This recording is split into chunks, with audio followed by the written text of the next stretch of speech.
하나님께서 오늘 우리에게 주신 영의 양식은 요한계시록 6장 9절부터 11절까지 합독하도록 하겠습니다.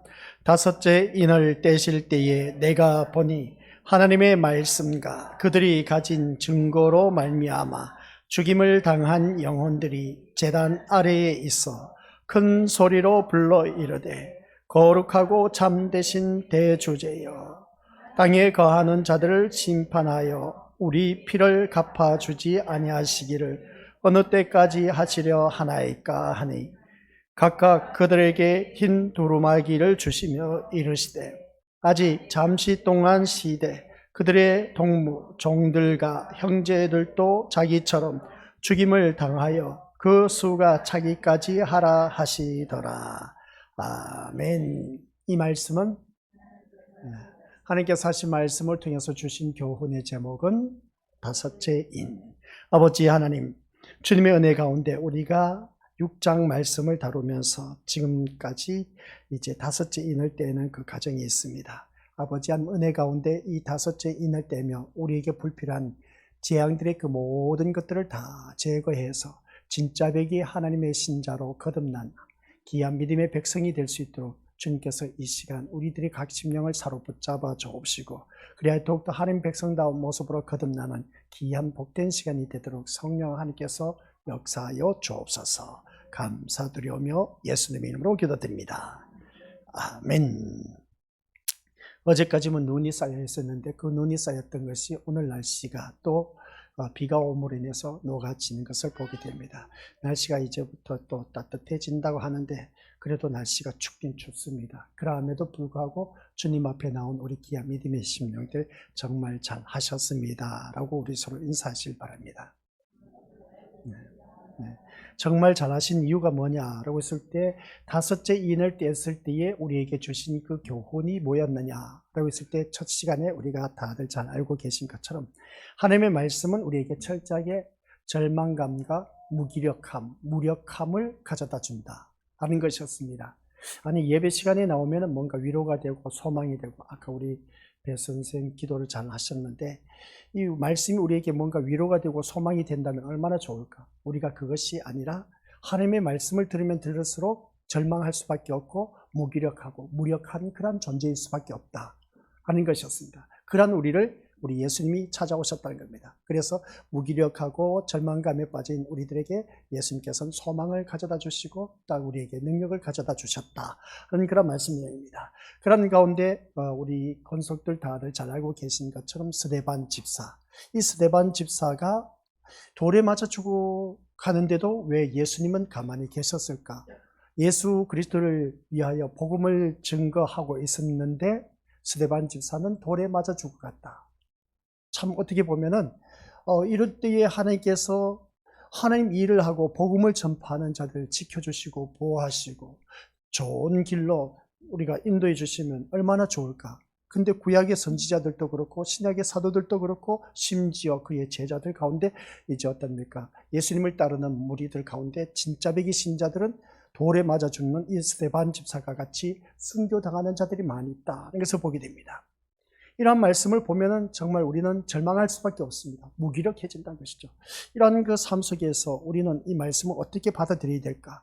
그리고 또 오늘 이렇게 비가 오고 좀 날씨가 어정쩡하고 집에서 있으면 참 좋을 텐데 따뜻한 방에 그냥 누워서 자기가 하고 싶은 거 마음껏 하실 수가 있는데 그걸 다 포기하고 또 이 자리에 나왔다는 겁니다. 그런 모습을 바라보면은 우리 믿음의 식구들 참 대단하고 훌륭하시다, 참 존귀하다라고 제가 말씀드릴 수밖에 없습니다. 그렇다고 해서 교만하는 것이 아니라, 근데 이 시간 나와서 나에게 뭔가 소망이 되고 힘이 되고 위로가 되는 그런 말씀이면 괜찮은데, 혹한 날 이거 요한계시록 말씀을 다룬답시고 이런 말씀을 이렇다 인을 떼고 나니까 재앙밖에 없다, 재앙을 우리가 제거하지 않으면 우리는 하늘에 가서 망한 자가 되면 큰일 난다, 그러면 지옥에 떨어지니까 우리가 이 세상 망하는 것을 두려워하지 말고 하늘에서 망하는 것을 두려워해서 신앙생활 잘하자, 이렇게 말하니까 이거 도대체 언제 어디까지 이 말씀을 들어야 될까? 요한계시록 끝날 때까지 들어야 됩니다. 근데 이 말씀을 들어야 우리 진짜 백이 신자로 거듭날 수가 있습니다. 진짜 우리 믿음의 원수들께서는 이 말씀을 들으면서, 그래서 오늘 본문 말씀을 바라보니까 우리 다들 잘 알고 있지 않습니까? 우리 말씀 다시 한번 띄워주시길 바랍니다. 이 말씀 9절부터 11절 말씀 속에서 이 말씀을 쭉 살펴보면 우리에게 힘이 되고 위로가 되고 소망이 되는 말씀은 전혀 없습니다. 한결같이 이 말씀을 바라보면 우리에게 절망감과 아울러서 무기력함을 가져다 준다 하는 것을 보게 되고, 그리고 또 그 말씀 볼 때 5절이나 뗐다 때에 내가 보니까 하나님 말씀과 그들이 가진 증거로 말미암아 죽임을 당한 영혼들이 했습니다.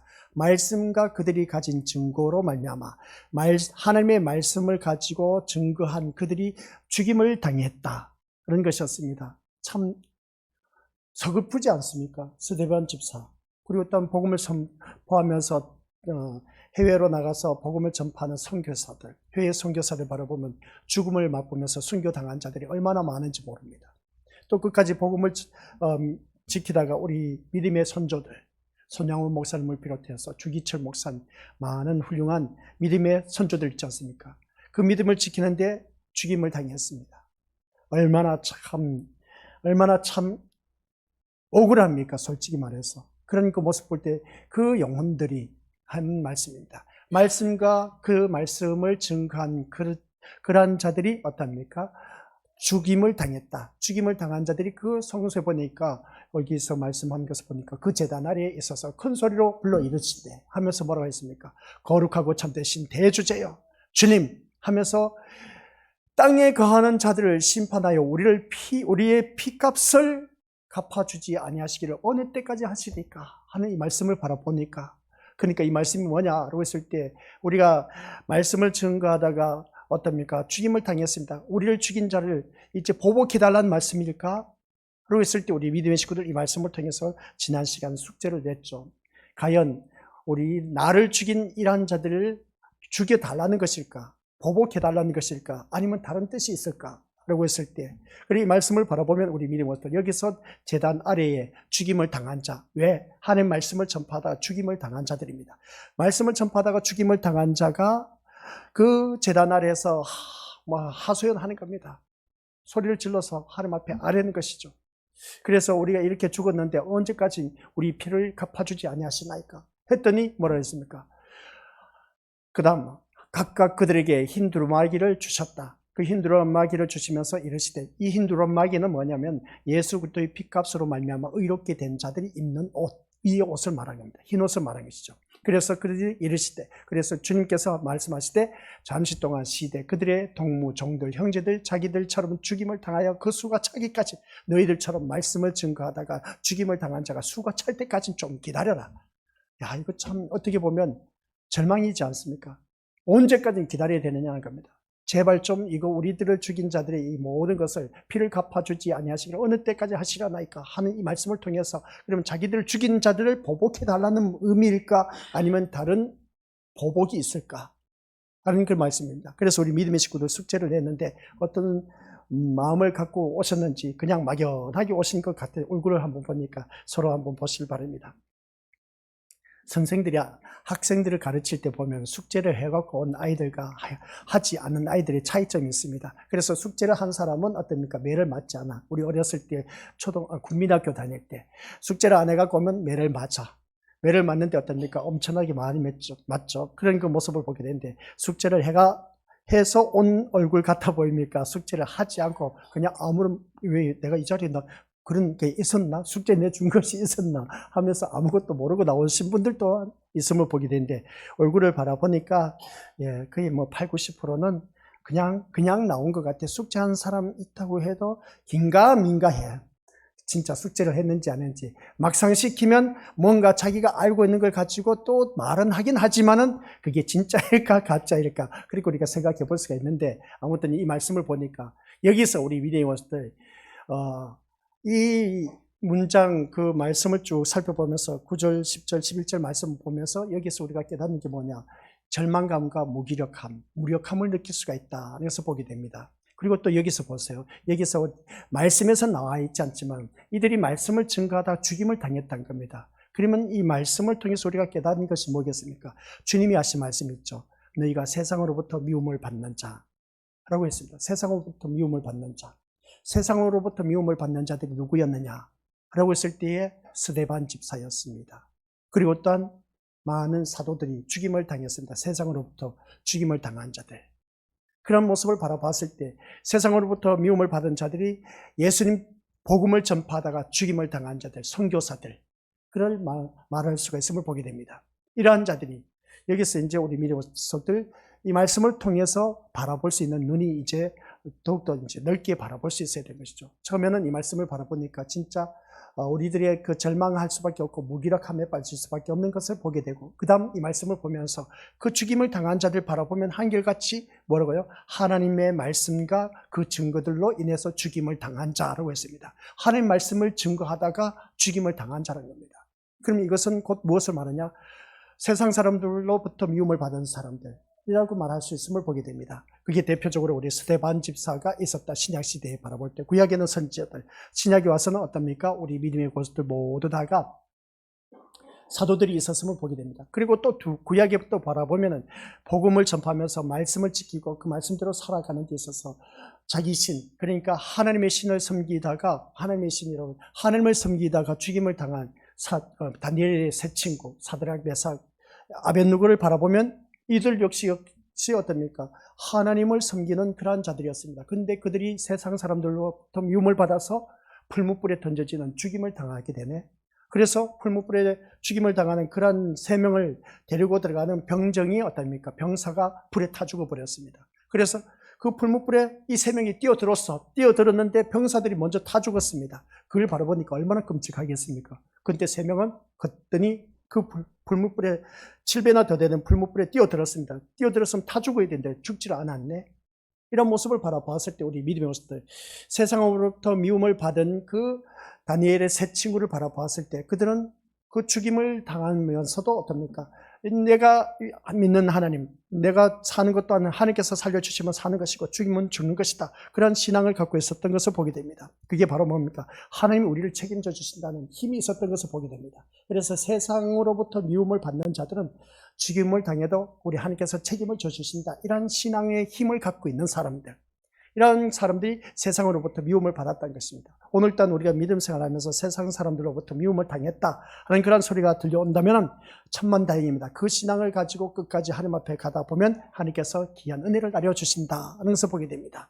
그런데 여기서 우리가 기억해야 할 것이 뭐냐라고 했을 때 10절 말씀이었는데 10절 말씀이 뭐냐? 큰 소리로 불러 이르되 라고 했습니다. 그게 둘째 줄 마지막에 보면 있어 큰, 그 다음 세 번째 줄에 소리로 불러 이르되 거룩하고 참되신 대주제여 땅에 거하는 자들을 심판하여 우리 피를 갚아주지 아니하시기를 어느 때까지 하시리까? 이 말씀이 10절 말씀입니다. 이 말씀을 바라봤을 때 이것이 죽임을 당한 자들의 외침입니다. 죽임을 당한 자들의 외침인데 우리가 말씀과 그 증거로 인해서 죽임을 당하는데 언제까지 이대로 우리를 죽인 자들 이대로 내버려 두시겠습니까? 라고 했는데 여기서 외침에서 한 가지 의문이 있다고 했지 않습니까? 그래서 우리가 여기에 대해서 우리를 죽인 자들을 보복해달라는 뜻인가? 아니면 다른 어떠한 보복의 대상이 있는 것일까? 우리 숙제를 냈으면서 또 예를 들었지 않습니까? 예수님이 있었습니다. 예수님께서 죽으시면서 십자가에 죽으시면서 하신 말씀이 누가복음 23장 34절 시작. 아버지여 저들을 사하여 주옵소서. 자기들이 하는 것을 알지 못함이니이다 하신 이 예수님의 이 기도의 모습, 저들이 죄를 알지 못하니 용서해 달라고 했습니다. 그런데 요한계시록에서 말씀하고 있는 것을 보니까 우리를 죽인 이 자들을 언제까지, 어느 때까지 우리 피를 갚아주지 아니하시기를 어느 때까지 하시려 하나이까 하는 것을 바라보면 이 보복해달라는 것을 바라보게 됩니다. 그죠? 그 보복해달라 하는 모습인데 예수님은 저희들을 죄를 알지 못하니 그냥 용서해달래, 세상에. 또 스데반 집사가 돌에 맞아 죽어가면서 아까 이야기했지 않습니까?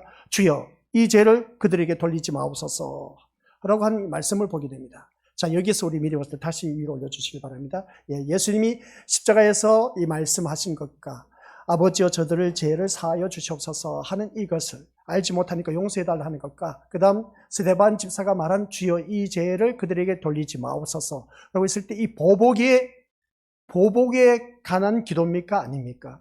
아니란 것이죠. 그러면 성경 구절 다시 위로 올려서 10절 말씀 한번 띄워주시기 바랍니다. 10절 말씀 20절 말씀 바라보니까 큰 소리로 불러 이르되 거룩하고 참되신 대주제여 땅에 거하는 자들을 심판하여 우리 피를 갚아주지 아니하시기를 어느 때까지 하시려 하냐니까.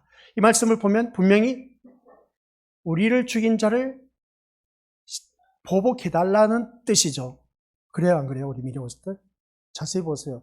여기서 보면은 우리를 심판하여 우리 피를 갚아주지 아니하시기를 어느 때까지 하시려 하나이까. 이 말씀을 보니까 분명히 보복해달라는 의미인 것을 보게 됩니다. 그러면 여기서 우리 미디어스들 살펴봐야 할 것이 뭐냐라고 했을 때에 예수님께서 저희들의 죄를 알지 못하니까 용서해달라는 것과 스데반 집사가 주여 이 죄를 그들에게 돌리지 마옵소서 하는 그 모습 보면 어떻게 생각해야 되냐는 것이죠. 마땅히 분명히 바라보면 그렇습니다. 예수님이나 스데반은 하나님에게 보복해 주기를 구하지 않았다라는 사실입니다. 그죠? 구하지 않았습니다.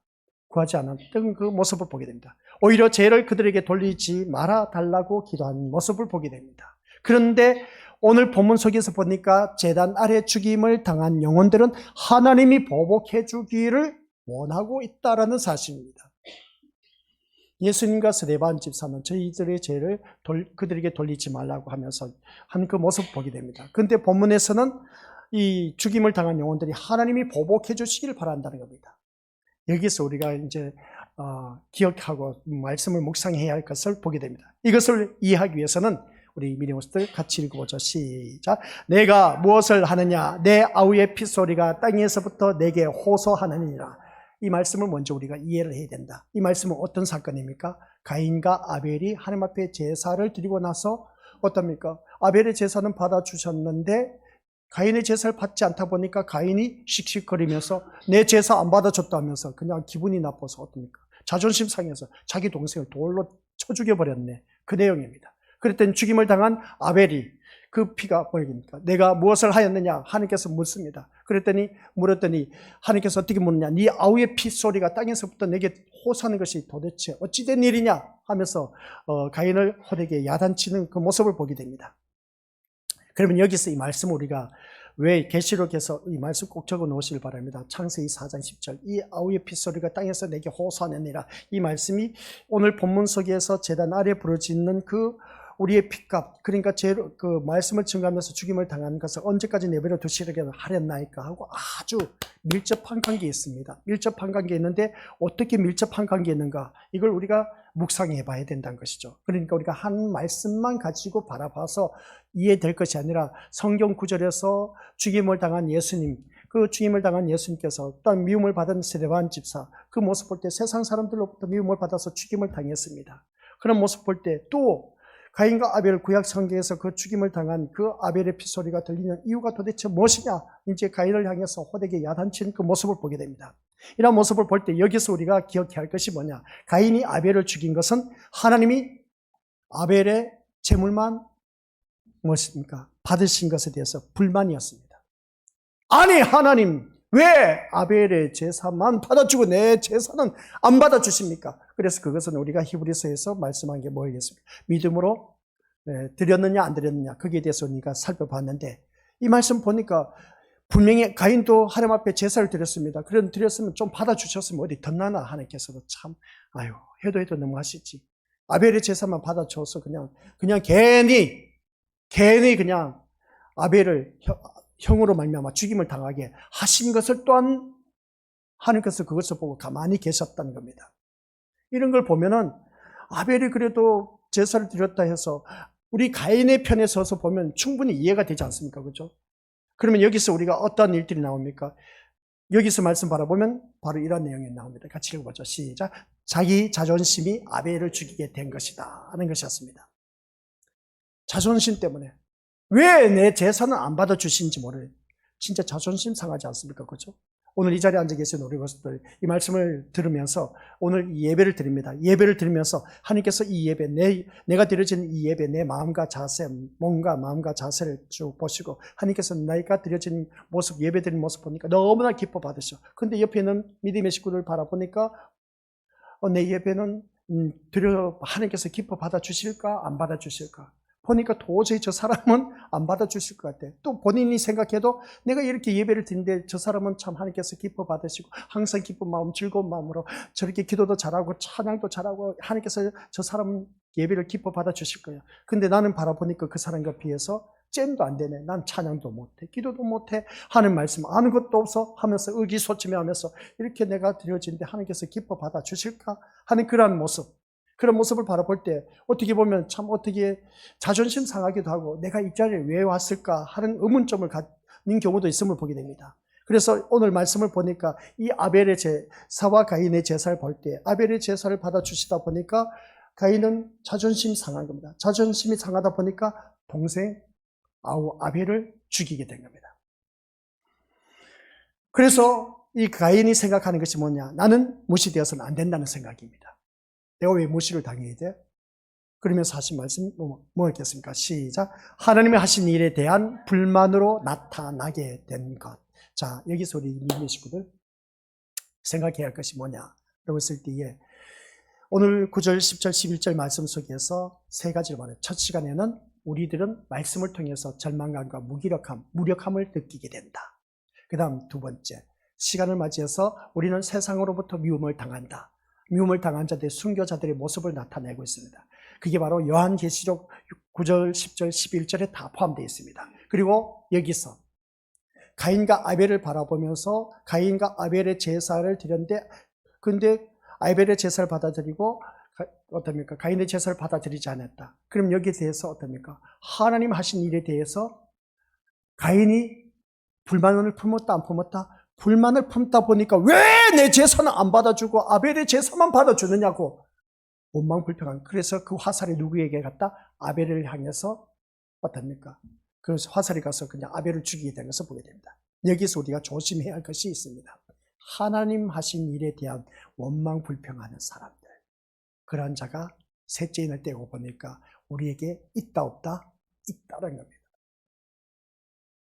아니 목사님 나는 그런 일 없어요. 그렇게 말하실 분들이 또한 있을 겁니다. 하나님 생각해 보세요. 제가 교회 나오면서 얼마나 헌신 봉사 충성하고 내가 말씀대로 살리기 위해서 얼마나 발버둥 쳤습니까? 그리고 또 모든 예배 다 참석하고 적극적으로 교회 하는 일이면 내가 발벗고 나섰는데 왜 내 자녀는, 내 남편은, 내 아내는, 부모는 왜 이렇게 힘들게 어렵게 나를 하고 있는지 모르겠다고.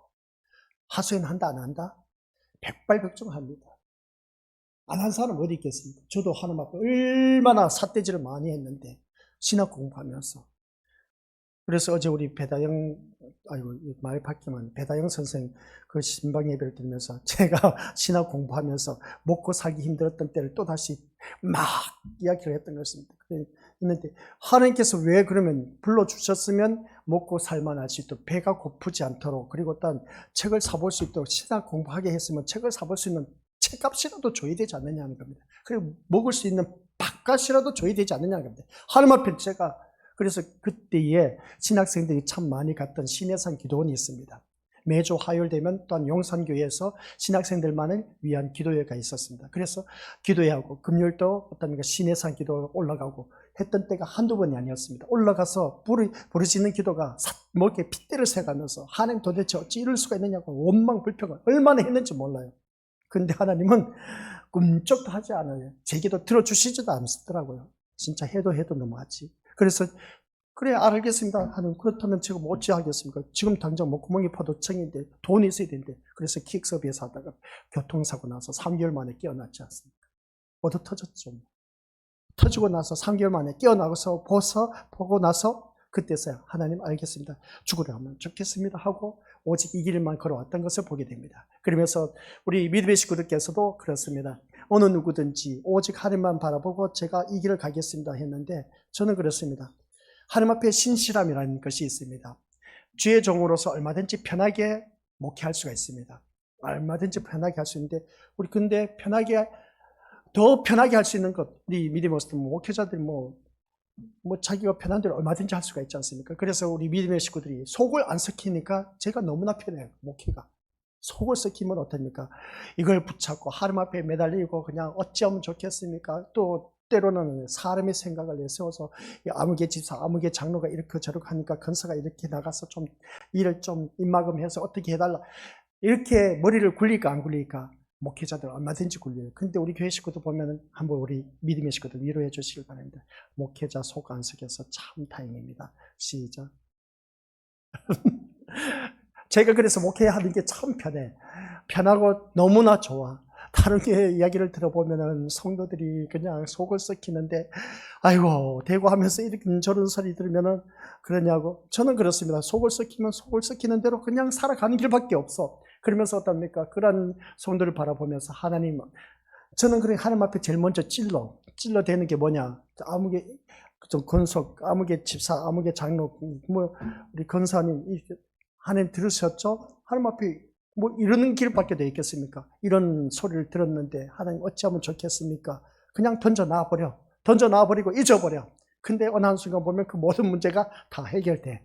내가 이 짧은 머리로 아무리 굴려봤자 무슨 소용이 있겠습니까? 하나님 앞에 맡기는 게 최고예요. 이것을 제가 다시 한 번 더 깨닫게 된 겁니다. 그리고 목회 생활하면서 깨닫는 게 바로 그것이었습니다. 근데 우리 미리워스들 여기서 제가 제 목회 이야기를 하고자 하는 것이 아니라 하나님 하신 일에 대해서 우리가 원망불평하면 된다 안 된다? 안 된다는 겁니다. 이걸 우리가 오늘 본문 속에서 읽어내야 됩니다. 이것을 읽어내려면 그게 오늘 구약 성경에 있었던 가인과 아벨을 살해한 것은 단지 인간관계가 아니라 자기 자존심을 위해서라면 하나님에게도 대항하고자 하는 인간의 죄를 그대로 보여주고 있다는 겁니다. 그런데 아벨의 핏소리가 땅에서부터 하나님께 호소한다고 했습니다. 이 호소가 과연 아벨이 자기 개인을 위한 복수의 호소이겠느냐는 겁니다. 아벨의 핏소리가 들려온다는 겁니다. 그래서 아벨의 핏소리가 들려온다는 것은 복수해달라는 것이겠습니까? 그 호소이겠냐는 것입니다. 이걸 우리가 또 생각해 봐야 된다는 것이죠. 그래서 아벨의 핏소리의 호소는 개인의 복수가 아니라 하나님께 대항하는 인간에 대한 보복을 의미한다. 이 말씀입니다. 아벨의 개인의 복수의 호소의 소리가 아니라 하나님께 대항하는 인간에 대한 보복을 의미하고 있다. 그런 말씀입니다. 오늘 말씀의 핵심입니다. 하나님 제단 아래에 말씀과 그 하나님의 말씀과 증거로 인해서 죽임을 당한 자들이 호소를 하고 있습니다. 이 호소의 소리가 바로 이 아벨의 핏소리에 대해서 우리가 묵상해서 답을 얻을 수가 있다라는 그런 말씀입니다. 하나님께 대항하는 그 인간에 대한 보복을 하나님께서 갚아달라는 겁니다. 감히 하나님의 형상 따라 피조물 된 우리들 피조물인데 하나님의 형상 따라 지음을 받은 우리 피조물 주제에 어찌 우리 하나님 앞에 대항할 수 있겠습니까? 하면서 하는 말, 그 내용이 뭐냐면 하나님께 대항하는 자, 원망하고 하는 그런 불만 토로하는 그러한 자들, 이러한 자들을 보복해달라 하는 그 말씀의 내용입니다. 이렇게 볼 때 예수님이 스데반이 뭐라고 했습니까? 이 죄를 저들에게 돌리지 말라 달라고 한 이 말씀과 자신을 위한 보복을 원치 않는 차원에서 말씀한 것으로 우리가 볼 수가 있습니다. 그래서 본문에서는 아닌 겁니다. 본문에서 바로 보니까 복수해달라고 하는 것은 자기 원수를 갚기 위한 차원에서가 아니라 시작. 하나님께 대항하고 반발하는 하나님의 원수에 대해서 보복해달라는 것입니다. 아시겠습니까? 이걸 우리가 아셔야 됩니다. 하나님께 대항하고 반발하는 그런 하나님의 원수에 대해서 보복해달라 하는 그런 말씀 내용인 것이죠. 이렇게 볼 때 예수님이나 스데반이 이 죄를 저들에게 돌리지 말라고 한 것은 자신을 위한 보복을 원치 않는 차원에서 말씀하는 것으로 볼 수가 있는 것을 보게 됩니다. 그러니까 무슨 말이냐라고 했을 때 이 본문에서 복수해달라고 하는 것은 자기 원수를 갚기 위해서 우리가 말씀하고 있다는 것을 보게 됩니다. 그러면 하나님께 대항하고 반발하는 이 하나님의 원수에 대해서 보복해달라는 것으로 이해할 수가 있다고 했는데, 즉 하나님의 적에 대한 보복이지 개인의 적을 향한 보복이 아니라는 말씀 내용입니다. 그러니까 우리는 대부분 이 말씀을 개인의 보복으로,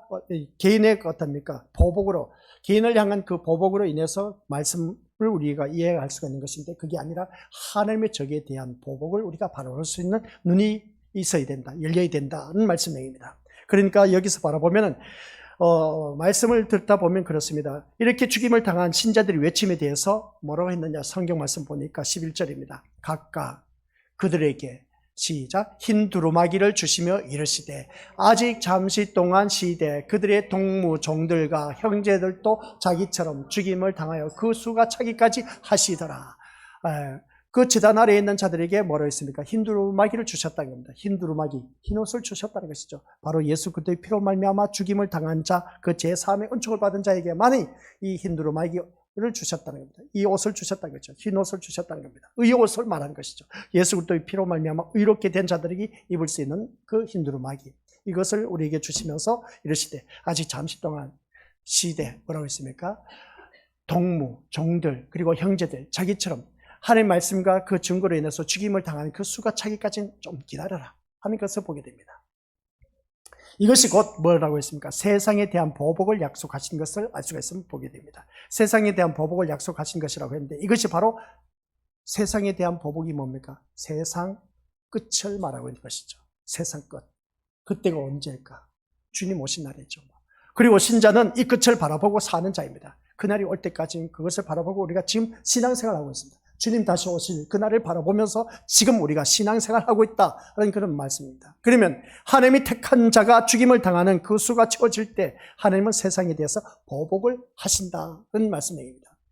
하나님의 말씀으로 인해서 죽임을 당하는 자들이 그 찰 때까지, 그날이 되면 이제 하나님께서 보복을 하신다는 말씀입니다. 그래서 보복의 근거는 시작, 하나님의 백성들, 말씀의 증거를 가진 신자들이 세상으로부터 죽임을 당하는 것입니다. 보복의 근거는 하나님의 말씀, 증거로 인해서 죽임을 당하는 사람들이 찰 때까지, 그때 되면 이제 하나님께서 심판하신다. 그 수가 차게 되면 거의 다 찼다고 합니다. 모든 목회자들이 말씀을 바라보면서 그 말씀으로 인해서 죽임을 당한 자들이 거의 다 찼다고 하는데, 즉 그것은 우리들의 생각인 것이죠. 근데 하나님의 시간과 수는 알 수가 없는 것입니다. 그래서 우리는 그저 다시 오실 예수님만 바라보면서 신앙생활 하는 길밖에 없어요. 그래서 내가 다시 오실 예수님을 바라보면서 그 예수님을 바라보면서 신앙생활 하는데 우리가 세상으로부터 많은 핍박을 받고 있지 않습니까? 유혹을 당하고 있습니다. 이게 바로 우리가 당연히 받아야 할 일들입니다. 이제 가면 갈수록 그런 일들이 더 많다는 것이죠. 더 많을수록 어떻습니까? 그때 내 믿음을 지켜나가야 됩니다. 그러다 보면 언젠가 주님이 다시 오신 그날 우리는 다 함께 저 영원한 천국에 들어갈 수가 있다는 겁니다. 그래서 세상으로부터 피 흘린 신자들을 증거물로 내세워서 세상을 향한 보복을 하시겠다는 것이 하나님의 약속인 겁니다. 오늘 이 자리에 앉아 계신 우리 것들 모두 다 기억하시기 바랍니다. 세상으로부터 피 흘리신 신자들이 증거물로 내세워서 내가 이 세상을 심판하겠다. 주님 오신 그날에. 그래서 우리 믿음의 것들 그날까지 우리가 기다리자는 겁니다. 주님 오신 그날까지는 우리들이 신앙을 지켜나가자는 겁니다. 주님 오시기 전에 우리가 이 세상 이별하실 분들 또한 있을 겁니다.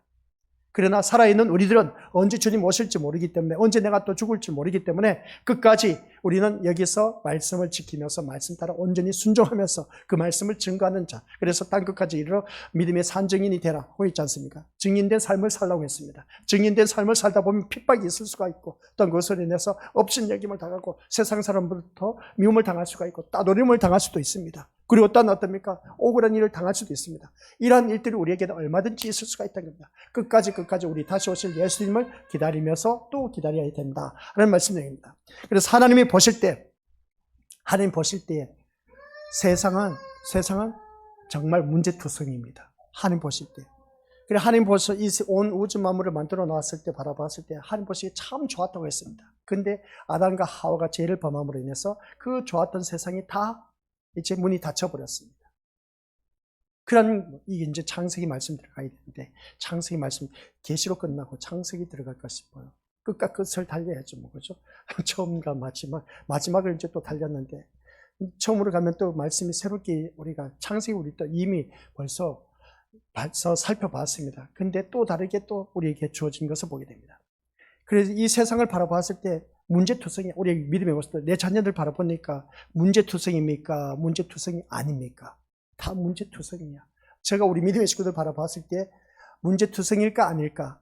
제가 바라봤을 때는 다 어떻습니까? 참 좋아 보여. 근데 문제투성이야. 문제투성인데 제가 바라본 것과 하나님이 바라본 것 또한 차이점이 있음을 보게 됩니다. 엄청난 차이가 있죠. 사람의 눈으로 바라보는 것하고 하나님의 눈으로 바라보는 것은 엄청난 차이가 있음을 보게 됩니다. 그래서 제가 사람의 눈으로 바라봐도 문제투성인데 하나님께서는 하나님의 눈으로 바라보면 우리들이 모든 것을 다 보고 계시기 때문에 문제투성이 얼마나 많겠습니까? 자기 자존심으로 사는 세상이고 자신의 선악의 그 체계를 가지고 살아가기 때문에 하나님 하신 일에 자신이 유익이 되면 기뻐하고 어떻습니까? 유익이 되지 못하면 반발하는 우리들의 근성. 내가 교회를 다니면서 열심을 내가 하다 보면 좋은 일이 있으면 거기에 대해서 그냥 아멘 할렐루야 하지만 나에게 교회 열심을 했는데도 불구하고 나에게 돌아오는 것이 없어. 그러면 어떻습니까? 그것을 인해서 어떻습니까? 반발하고 원망하고 불평하는 그런 일들이 있다 없다 있습니다. 그런 일들이 있는 것을 바라볼 때 아니 하나님 같은 신림교회 다니는데 누구는 잘 살게 하고 누구는 못 살게 합니까? 얼마든지 우리가 반발할 수 있지 않습니까? 그렇죠? 나도 저렇게 잘 살게 해주면 되지 않겠느냐고, 내 자녀들 저렇게 공부 잘하게 해주면 안 되겠냐고, 내 남편 내 아내 저렇게 잘 되게 해주시면 안 되겠냐고 얼마든지 우리가 원망하고 반발할 수가 있습니다. 근데 우리가 어떻게 기억하시기 바랍니다. 이게 바로 우리들의 모습이라는 것이죠. 다섯째 인을 떼고 보니까 우리들의 그 근성이 적나라하게 다 드러난다는 겁니다. 첫째 인부터 넷째 인까지 떼어서 봐서 우리들의 모습이 얼마나 그 실체를 드러내는 모습 보니까 얼마나 군더더기 같이 재앙의 모습이 얼마나 많이 있었습니까? 그걸 다 떼고 또 다섯째 인을 떼고 보니까 아직도 우리는 더 떼야 할 여섯째 인이 있습니다. 일곱째 인이 또 있습니다. 아이고, 떼면 뗄수록 그냥 모든 게 다 모순투성이야. 다섯째 인을 떼도 봐도 어떻습니까? 우리들의 모순투성이가 이렇게 또 있다는 것을 새삼스럽게 또 느끼지 않습니까? 그런 모습 볼 때 그래서 우리가 가장 기본적인 것이 뭐냐? 나에게 유익이 되면 할렐루야 아멘 우리 예수님밖에 없습니다. 하나님 은혜라고 그렇게 고백을 합니다. 근데 이 일이 안 되고 뭔가 잘못되었을 때 문제거리가 생겼을 때 어찌 이럴 수가 있느냐고 원망 불평하는 일들이 우리에게 얼마나 많은지 모릅니다. 그래서 하나님의 피조물에 지나지 않는 인간이기에 자기를 주장할 수 없음에도 불구하고 하나님을 대할 때 처음부터 끝까지 자기 자신의 중심으로 주님 앞에 대하려고 하는 그 모습을 보게 됩니다. 자기 중심으로. 이기적이지 않습니다. 이기적이지 않다고 말할 수 없는 사람은 없을 겁니다. 다 내가 뭔가입니까? 원하는 대로 이루어져야 돼. 아주 이기적인 그 모습을 보게 됩니다. 요즘 젊은 아이들 두말할 것도 없고 젊은 세대들 더더욱더 그런 일들을 바라보게 됩니다. 그래서 젊은 세대들이 자녀를 두는 그 모습 볼 때 이기적인 삶을 살다 보니까 그 자녀들도 이기적인 삶으로 더욱더 어떻습니까? 만연해 돼가고 있음을 보게 됩니다. 이러한 세상에 의해서 하나님의 백성들이 피해를 보게 된다는 것을 보게 됩니다. 이러한 세상에 우리가 살아가고 있는데 하나님 백성들이 피해를 보게 된다는 것이죠. 왜 그러겠습니까? 사고방식이 다르기 때문에 그렇습니다. 세상 사람들이 생각하는 사고방식과 우리의 교회를 다니는 사람들이 이 세상을 바라보는 사고방식이 엄청난 차이가 납니다. 그래서 세상은 물가가 안정되고 나라가 부강해지고 먹고 살기 편해지면 그것으로 아무 문제가 없다고 여깁니다. 그러나 하나님은 전혀 다른 시각으로 세상을 바라본다는 것이죠. 어떤 시각으로 바라보느냐? 아무런 문제가 없고 잘 먹고 잘 살면 그러면 사람들은 문제가 없다고 합니다. 근데 하나님의 시각으로 바라보면 그렇지 않다는 겁니다. 같이 보도록 하죠. 시작. 자기 인생이 보탬이 되는 것만을 찾아다니는 세상은 하나님 시야로 바라보는 게 이겁니다. 자기 인생의 보탬이 되는 것만을 찾아다니는 세상은 전혀 존재 가치가 없다. 하나님 보시는 시각. 오늘 이 자리에 앉아 계신 우리 것들, 이게 바로 나의 모습입니다. 내 인생의 보탬이 되는 것만 찾아다니는 내 인생 아닙니까? 교회를 나오면서 내 인생의 보탬이 되기 위해서 이 자리에 나오지 않느냐는 겁니다. 솔직히 말해서 안 그렇겠습니까? 이것은 하나님께서 바라봤을 때 전혀 존재 가치가 없는, 그러니까 존재 가치가 없는 것은 너 하나님 자녀가 아니라는 그 말씀입니다. 하나님의 존재 가치가 있는 사람이라면 여기서 내 인생의 보탬이 되는 것을 찾기 위해서 이 자리에 나온 것이 아니라 나를 구원하신 그 예수님 때문에, 그 예수님이 너무나 고맙고 감사해서 그 예수 그리스도의 핏값으로 나를 사주셨기 때문에 내가 하나님의 소유가 되어서 고마워서 감사해서 이 자리에 나와서 그 예수님만을 바라보면서 앉아있는 그 심령, 우리 주님께서 그것을 찾으십니다. 하나님이 기뻐 찾으신 자, 신령과 진정으로 예배드린 자라고 했습니다. 신령과 진정, 하나님의 영으로 우리 믿음의 성들 오늘 이 성령 하나님의 도우심으로 인해서 이 예배에 임하는 자, 진리로 했을 때 말씀 중심입니다. 말씀 중심인데 말씀으로 오신 예수님만 바라보고 이 자리에 나온 그 예배를 기뻐 받으신다는 말씀입니다. 그러면 이 사람은 존재 가치가 있는 그런 인물입니다. 그런데 여기서 말씀 바라볼 때 내 인생에 보탬이 된다 안 된다 예배 드릴 때 목사님 진짜 저런 소리 왜 하는지 모르겠다고 그렇게 여기신 분들은 하나님께서도 존재 가치가 없는 자로 여겨버립니다. 그런 세상에 의해서 하나님이 무시를 당하기 때문에 그렇다는 겁니다. 그래서 오늘 우리가 교회에 나왔을 때 그 증거는 하나님 보내신 아들을 세상에 죽임으로써 명확하게 드러났음을 보게 됩니다. 자기 사랑은 독생하신 아들을 어떻습니까? 이 땅에 보내놨더니 그냥 어떻게 했습니까? 이 세상에 그 자기 아들을 죽였는데 내 아들을 죽였는데 우리 미래고도 가만히 있을 사람이 어디 있겠느냐는 겁니다. 근데 그 하나님 아버지의 마음을 그 사랑을 본받은 우리 대한민국의 믿음의 선조 손양원 목사님이 있습니다. 자기 아들을 죽인 그 남자를 자기 양아들로 삼으셨다는 거 기가 막히지 않습니까? 그런 모습을 볼 때 정말 대단하다라고 생각할 수 있음을 보게 됩니다. 자기 아들을 죽인 그 남자를 자기 양아들로 삼았다. 자기 죽은 아들 대신. 그러면서 신학 공부하고 하는 그 모습을 보게 됩니다. 참 대단한 그 목사님을 보게 된 것이죠. 이게 바로 하나님의 사랑인 겁니다. 그 하나님의 사랑. 그러니까 우리가 믿음 생활하면서 자기 인생에 보탬이 된다 싶어서 어떻습니까? 그것을 찾아다닌다는 것은 그건 진짜 세상 사람들 종교 생활하는 것과 똑같은 모습이야. 이게 우리에게 주어진 재앙이야. 그래 우리 믿음의 모습들 내가 이 자리에 나와서 뭔가 보탬이 내 인생에 보탬이 되기 위해서는 나 앉아있다면 크고 다치는 일입니다. 이러한 신앙을 가져서는 안 된다라는 말씀입니다. 무엇보다도 이 말씀 통해서 우리가 세상에 의해서 하나님 무시를 당하고 또한 그 증거는 하나님 보내신 아들을 세상이 죽임으로 말미암아 그 모습 볼 때 하나님 보시기에 세상은 존재 가치가 없다는 것이죠.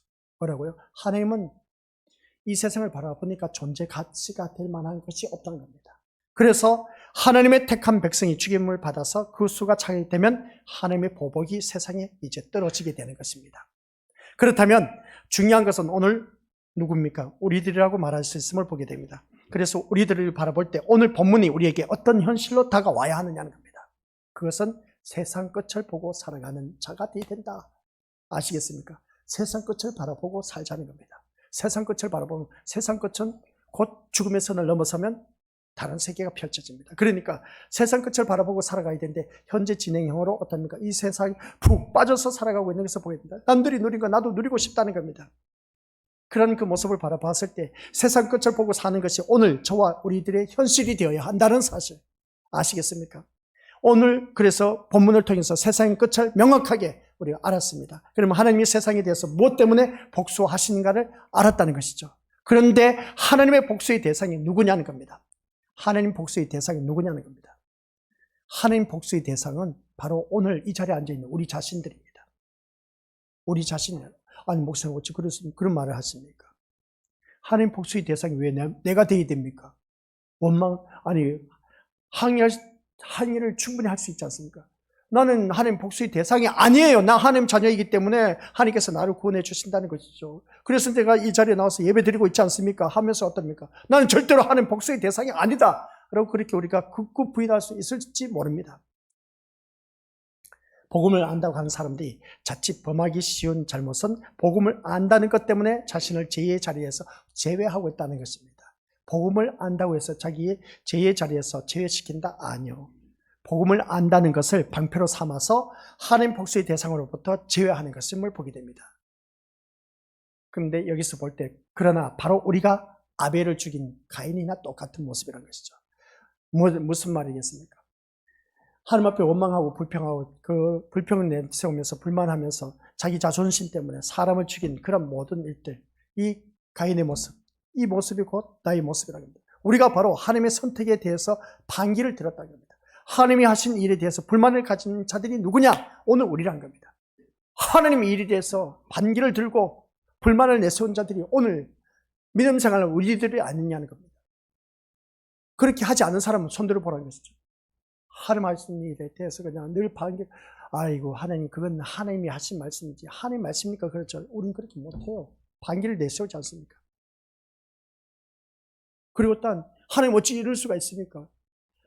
제가 늘 예배를 드릴 때마다 예를 드는 것이 교회 다니는데 똑같은 교회를 다니는데 누구는 잘 살고 누구는 어렵게 살게 하는 걸 어찌 그럴 수 있습니까? 불만합니까? 안 합니까?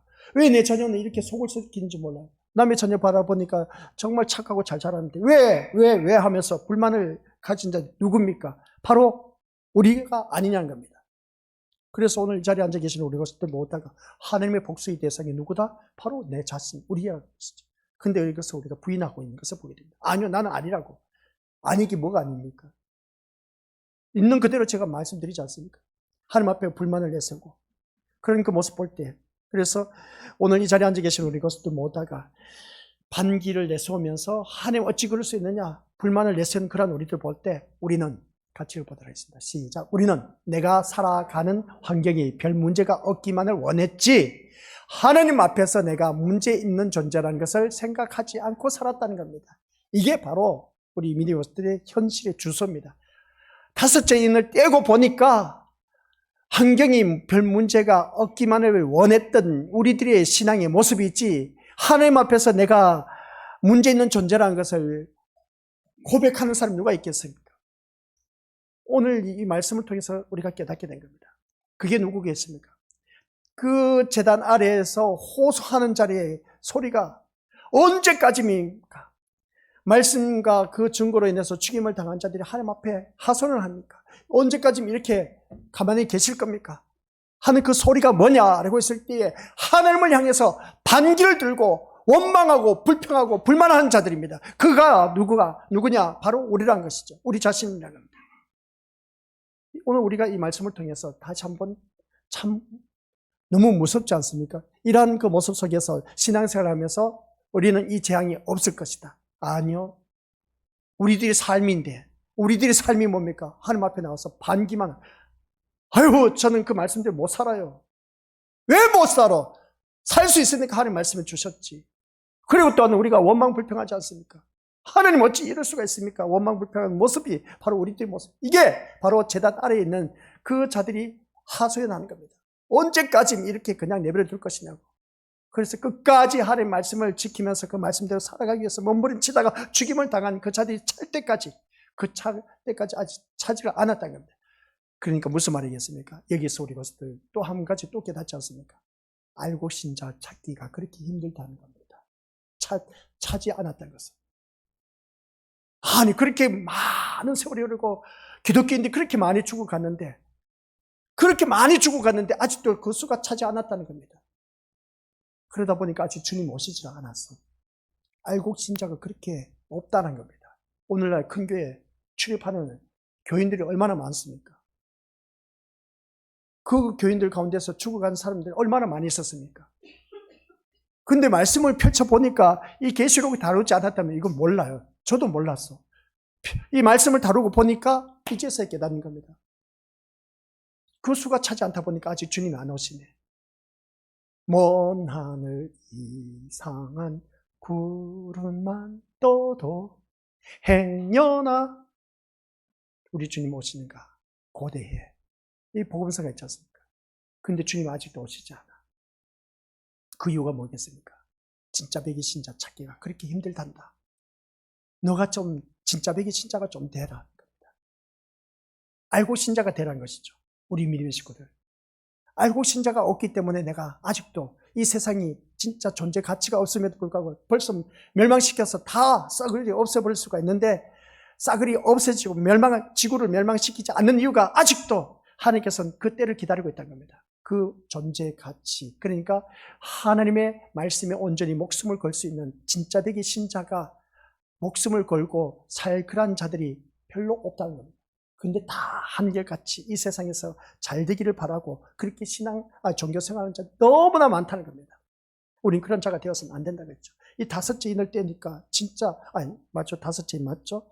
예, 다섯째 인을 떼니까 우리 진짜 정신 챙기지 않으면 안 되겠다는 것을 다시 한번 더 깨닫게 됩니다. 그래서 오늘 말씀을 통해서 이 살아가는 삶 속에서 우리 환경이 별 문제 없기, 남편 잘 말 듣고 아내 말 잘 듣고 부모 말 잘 듣고 그리고 자녀들 말 잘 듣고 사업 성공하고 자녀들 출세하고 좋은 직장에 들어가고 그리고 또 어떻습니까? 한 모델들이 형통하기만을 원했지 하나님 앞에서 내가 문제란 존재라는 것을 전혀 모르고 있었다는 것을 보게 됩니다.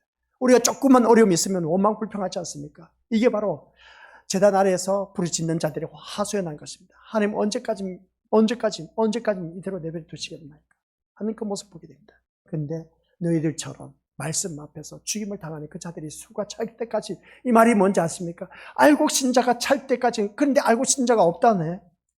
10명 중에 5명 지혜로운 처녀, 두 사람이 김을 메고 있는데, 밭을 메고 있는데 한 사람은 데려감을 당하고 한 사람은 버려둠을 당했다. 그 둘 다 똑같이 맷돌을 갈고 있는데 한 사람은 데려감을 당하고 한 사람은 버려둠을 당했다. 이 말씀 뭐겠습니까? 1대1인 겁니다. 50대 50입니다. 둘 중에 한 명은 떨어진다는 겁니다. 그러니까 이 세상에 기독교인이 얼마나 많습니까? 그 많은 가운데서 반타작은 다 떨어져 나간다는 겁니다. 그래서 하늘에서 망한 자가 된다는 것이죠. 우리는 망한 자가 되어서는 안 된다는 겁니다. 그래서 우리는 이 말씀을 통해서 성공한 자가 되어서 천국 국간에 들어가야 됩니다. 아시겠습니까? 그래서 오늘 우리 것들 기억하시길 바랍니다. 이 말씀 통해서 하나님 앞에서 내가 문제라는 겁니다. 그리고 내가 문제가 뭐겠습니까? 내가 하나님 앞에 원망, 불평, 반기가 뭐겠습니까? 하나님 말씀 불순종한 사람. 그 사람들을 말하고 있습니다. 하나님 앞에 아멘, 아멘, 아멘 하면서 나에게 도움이 될 만하면 아멘 하지만은, 그러나 아유 저 말씀대로 난 못 살아 하고 반기를 들고 그 말씀 어떻게 그렇게 살 수가 있습니까? 반기를 드는 사람들 뭐겠습니까? 하나님 말씀 듣고도 불순종하는 그 사람들, 얼마나 불순종하면서 살아왔던 우리들의 삶의 모습입니다. 5째 인을 떼고 보니까 그런 자들이 수두룩하다는 겁니다. 제발 좀 순종하라는 것이죠. 순종해도 기가 따갑도록 들어왔지만은 그때뿐이지 시간 지나고 나면 순종하지 않다는, 이게 바로 불순종한 사람입니다. 하나님 말씀에 반기를 든 사람이고, 내게 조금만 어려움이 있으면 원망 불평하는 사람들, 이런 자들이 너무나 많다 보니까 걸러내도 아직도 없다는 겁니다. 그러다 보니까 그 수가 찰 때까지는 좀 기다려 달라는 겁니다. 그날이 되면 제 심판을 하겠다는 거죠. 이렇게 자기 존재를 모르기 때문에 우리 죄에 대한 말을 듣기 싫어하고 그저 십자가 은혜만 바라보고 있습니다. 십자가 은혜가 뭐겠습니까? 그 십자가 입으로는 고백을 하면서도 그 십자가 우리 주님처럼 살게 해달라고 하면서도 어떻습니까? 주님처럼 살기는 개콜이다. 어떻게 해서든지 환경이 좋아지길 바라고 내 모든 형편 잘 펴지기를 바라는 오늘 우리들의 모습. 근데 좀 살다 보니까 조금 어려움 생겼다면 하나님 앞에 나가서 아이고 하나님 어찌 이럴 수 있습니까 하고 원망 불평하는 모습 보니까 이게 가관이 아니라는 겁니다. 그래서 우리가 바로 하나님으로부터 이겁니다. 하나님으로부터 받아야 할 복수의 대상입니다. 누가? 우리가. 너가 바로 하나님의 복수의 대상이야. 보복의 대상이야. 아니요 목사님, 저는 하나님의 보복의 대상이 아니라고 그렇게 극구 부인하고 싶어도 지금까지 우리들이 신앙생활을 돌이켜보면은 원망 불평하고 불순종했던 들이 얼마나 많이 있었습니까? 이게 바로 하나님의 보복의 대상이 바로 교회 다닌 우리라는 겁니다.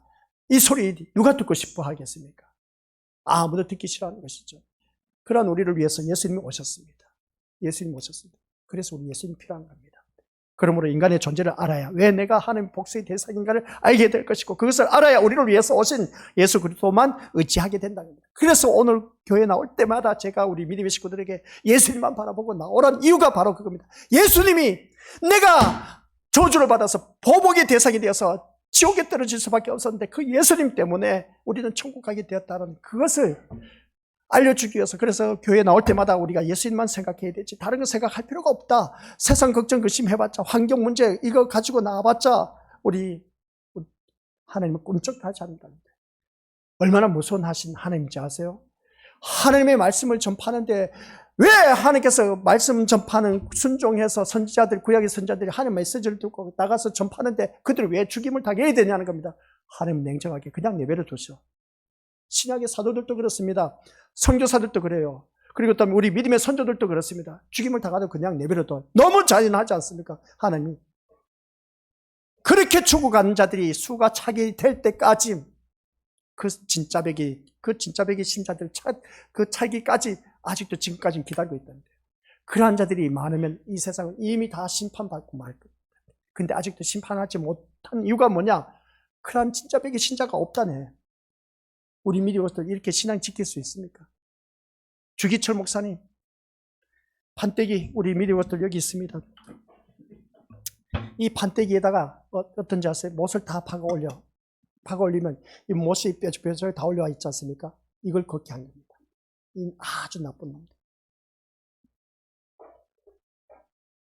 한 발자국 한 발자국 하면서 그때 나온 그 가사명입니다. 이 판때기에 못을 다 박아 올렸는데 그 못 위에 걸어가는 겁니다. 그 내 발을 내디딜 때마다 못이 발을 찔러서 피가 투성이야. 얼마나 고통이 심하겠습니까? 그러한 고통을 당하면서 가셨다는 겁니다.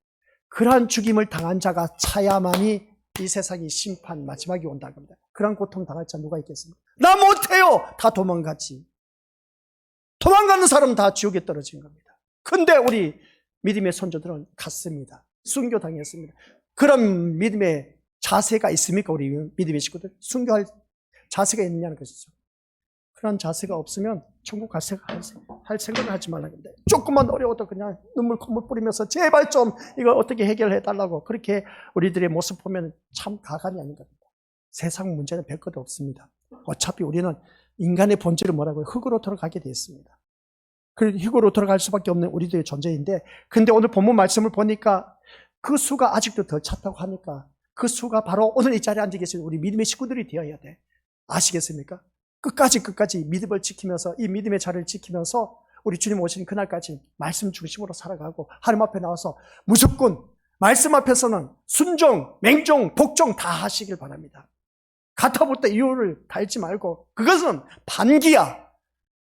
반기를 드는, 하나님 말씀 앞에 반기를 든 자는 하늘에서 망한 자가 되어서 지옥에 떨어집니다. 우리 믿음의 고통을 몰라서 그런데 그게 우리 그렇게 되어서는 안 됩니다. 오직 순종하면서 우리 믿음의 것들 가시기 바랍니다. 그리 되었을 때 우리 믿음의 식구들 모두가 하나님 나라에 이르게 된다는 것. 원망불평 제발 하지 마시고, 내 형편, 아이고 하나님이 왜 이런 못된 남편 만나서, 아니 좋을 때는 언제 결혼해서 애 새끼까지 낳아놓고 그렇게 놓고는 왜 철천지 왼수 같은 내 눈에 콩깍지에 덮어진 본인 주제 파악 못하고 있다는 겁니다. 우리 그렇게 살아서는 안 됩니다. 우리 믿음의 식구들. 하나님께서 너에게 맞는 사람을 붙여주었다는 겁니다. 그러면 그것을 인해서 감사하면서 그냥 살아가야 돼. 거기에 대해서 원망불평하지 마시고, 아시겠습니까? 그게 우리 하나님께서 원하지. 너 교회 다니는 하나님 자녀라며, 하나님 자녀 내 이웃을 내 몸과 같이 사랑하는 거 들었냐 못 들었냐? 들었다는 겁니다. 왜 그 말씀대로 살지 못하냐는 것이죠. 왼수 같은 인간이 있습니다. 그 왼수 같은 인간 왜 너 용서 못하냐는 겁니다. 이게 불순종이지 않습니까? 하나님 말씀에 반기를 들고 있지 않습니까? 우리 그들의 삶의 모습인 겁니다. 이러한 삶이 되어서는 안 된다는 겁니다. 우리 다시 한번 생각해 봐야 되지 않는 거죠. 아이고 우리 정길영 목사 이렇게 말씀만 전하니까 진짜 교회 다니고 싶은 마음이 안 생기네. 절망. 아이 진짜 맥 빠지네. 예, 맥 빠져야 됩니다. 절망에 빠져야 됩니다. 내가 그렇게 못 사니까. 그런데 그러한 나를 위해서 누가 오셨다? 예수님이 오셨다는 겁니다. 예수님이 이 모든 나의 모든 모순투성이 다 짊어지시고 대신 짊어지셨다는 거예요. 그러니까 우리는 그 예수님 때문에 지금 살아가고 있어. 그 예수님 때문에 우리는 천국에 들어가게 됩니다. 그러니까 끝까지 우리 그 예수님만 붙잡고 살아가자는 겁니다. 아셨죠? 다른 것도 없습니다. 그래서 바로 하나님으로부터 보복을 받을 대상이 바로 누구냐? 여기서 대단한 것이죠. 그런 우리를 위해서 예수님 오셨는데 인간의 존재를 알아야 우리가 하나님 복수의 대상이 알게 될 것이고, 그것을 알아야 우리를 위해서 오신 예수 그리스도가 얼마나 귀하신 분인가를 알게 되고 예수 그리스도를 의존하게 된다는 겁니다. 세상이 하나님으로부터 보복을 받는다는 것을 알 때에 세상에서 어떻게 살까? 이 세상에서 험악한 세상 어떻게 살아갈까? 거기에 미련 두지 않습니다. 끝을 아는 자가 가정에서 그 의미를 두겠느냐는 겁니다. 끝을 아는 우리들이. 그러면 오로지 시작 그리스도만 인생에서 가장 중요한 분으로 남을 것입니다. 오직 누구만? 예수님만 내 인생에서 남아야 됩니다. 내 자녀도 아니고 내 명예도 아니고 내 재산도 아니고 내 권력도 아니고, 아시겠습니까? 내 부모도 아니고 친인척도 아니고 오직 내 인생에 있어서 가장 중요한 분 누구여야 된다? 남편, 아내, 부모, 자녀, 돈, 재산, 차, 집 아니라 오직 누구밖에 없어야 된다고요? 예수 그리스도밖에 없어야 됩니다. 그러한 신자는 세상으로부터 어떤 대우를 받든 흔들리지 않습니다. 흔들려도가 아니죠. 세상으로부터 우리가 미움을 받는다 할지라도, 죽임을 당한다 할지라도 그 사람의 수가 차게 되면 이 세상은 심판이 옵니다. 그래서 하나님께서 아직도 심판하지 못한 이유가 진짜 백의 신자가 아직도 덜 찾기 때문에, 그런 신자가 너무나 찾기 힘들다는 겁니다. 하나님이 왜 세상을 복수하시는가를 이제 아시죠? 이것이 바로 우리에게 힘이 되는 것입니다. 그래서 무시와 조롱 속에서도 흔들리지 않도록 굳건한 믿음으로 우리가 힘으로 주님을 붙드는 길밖에 없습니다. 이것이 바로 믿음이라는 것이죠. 마지막입니다. 시작. 하나님 복수의 대상으로 남아야 할 우리가 은혜를 입은 자가 되었는데 더 이상 무엇이 필요하겠습니까? 우리에게 필요한 것은 누구밖에 없다고요? 예수님밖에 없습니다. 예수님의 그 은혜로 살아가는 인생이 된 것에 감사하는 자로 살아가시기를 주님의 이름으로 간절히 축원드립니다. 아버지 하나님 은혜 감사드립니다. 정말 예수님이 아니면 우리는 죽어서 하늘에서 망한 자가 되어 지옥에 갈 수밖에 없는 존재라는 것. 그런데 지금까지 하나님의 보복의 대상, 복수의 대상은 하나님을 알지 못한 불신자들이라고 생각했는데 그게 아니라 교회에 다닌 오늘 우리들이 바로 하나님의 복수의 대상, 보복의 대상이라는 것을 새삼스럽게 깨닫게 되었습니다. 왜 하나님의 보복의 대상이 될 수밖에 없느냐? 하나님 말씀에 반기를 들고 불순종했던 우리들의 모습과 또한 아버지 하나님 앞에 나와서 원망불평했던 우리들의 모습이지 않습니까? 이게 바로 하나님의 보복의 대상, 복수의 대상이 바로 나였고, 이러한 내가 하늘에서 망한 자 되어 지옥에 떨어질 수밖에 없었던 나를 위해 예수님이 오셨는데, 그 예수님이 이 모든 모순투성이 나를 위해서 십자가에 돌아가신 그 예수님 때문에 우리는 천국 가게 되었다는 사실. 그래서 오늘 이 자리에 머릿속에 우리 귀한 믿음의 심령들은 오직 우리가 하나님의 은혜를 받은 자는 더 이상 우리가 무엇이 필요하겠습니까? 예수님밖에 없는 인생 되게 하옵소서. 예수님의 이름으로 기도드립니다. 아멘.